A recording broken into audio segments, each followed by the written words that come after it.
আসসালামু আলাইকুম রহমতুল্লাহ আমি মোহাম্মদ মামুন রশিদ ভেসেন একদিকে আমার প্রসঙ্গটা দেখেন যে ইলিয়াস কাঞ্চন খাওয়া দাওয়া করি ছবি করছে এখনও করতেছে, ঠিক আছে না? বা আগে করছে এখনও করছে, এখনও মরাক পর্যন্ত খাওয়া দাওয়া করি করে সব যা করে না। তার আমাদের মহল্লার নজরুল কাকা, সেও কিন্তু মরছে, সিঙ্গাপুর যে মরছে, কিন্তু খাইয়া মরছে, দেখে না খাইয়া মরে নাই। সেও মানুষ, ইলিয়াস মানুষ, একদল মানুষ অমানুষ, যেটা আমি এক অমানুষ ছবি অমানুষ কবে লিখে শিক্ষিত মানুষ অমানুষ কখন যাবো? তা দেখ হ্যাঁ মানুষ না, তাকে খাইয়ে যা করতেছে। তো মানুষ হেজাল যদি মনে করেন যে নজরুল কাজ মানুষ হেজাল করেন, হ্যাঁ হ্যাঁ কি না খেয়ে মরছে?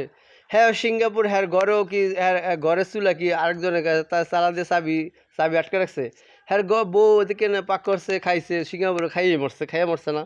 এক সাবজেক্ট গেল একটা নায়ক মান না ভাই, সেও মানুষ, সে একজন মানুষ মনে করেন। তবে সেও কি না খেয়ে ভাই ছবি করছে কারোর লোকে? না খেয়ে মরছে, কি না খাওয়ার কারণে মরছে দেখেন। সবাই তো জানে না খেয়ে তো মরে না দেখেন। তা আরেকটা দেখেন রাসুল ইসলামের ধরে, রাসুল ইসলাম এক মানুষ, জানে সবাই জানে রাসুল ইসলাম মানুষ। তো তার ঘরে 3 দিন চুলায় আগুন জ্বলতো না, অনেক সময় 7 দিন পেটে পাথর বাইন্দা কাজ করছে, না খায় অনেক। যেমন তার ওয়াইফও কইছে যে আমরা উদুর পরে কখনো খানা খাই নাই। আচ্ছা, তারপর তার ঘরের চুলার চাবিটাকে আরেকজনের কাছে না নিজের কাছে আসছিল? বুঝতে কথাটা, ঠিক আছে না? এই জিনিসটা বুঝছেন?